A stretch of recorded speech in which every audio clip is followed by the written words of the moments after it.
অসমীয়া লোকসাংস্কৃতিক পৰম্পৰাৰ এটা গুৰুত্বপূৰ্ণ অংশ হৈছে ওজাপালি।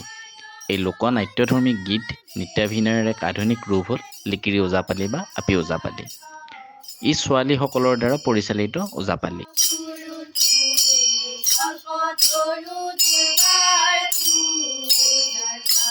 আপী ওজাপালি বা লিকিৰি ওজাপালি নামনি অসমৰ দৰং কামৰূপ জিলাৰ এক লোকনাট্য অনুষ্ঠান। ওজাপালি অসমৰ এক বৃহৎ পৰিবেশ্য কলা আৰু লিকিৰি ওজাপালি ইয়াৰে এটা ভাগ।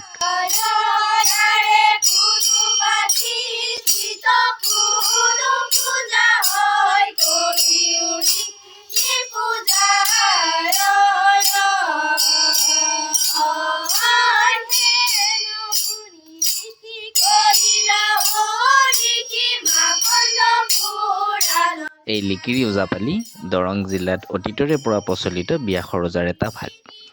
এই হেৰাই যাব ধৰা কৃষ্টিভাগ বিয়া সৰজাপালিৰ প্ৰাণস্বৰূপ দৰং জিলাৰ ব্যাসপাৰাত পুনৰ ঠন ধৰি উঠিছে। আৰু এয়া বৰ্তমান দৰং জিলাৰ ব্যাসপাৰাৰ উপাসনা শৰ্মা আৰু তেখেতৰ সংগীবৃন্দৰ দ্বাৰা নতুনকৈ গঠন হোৱা লিকিৰি ওজাপালিৰ দলটো।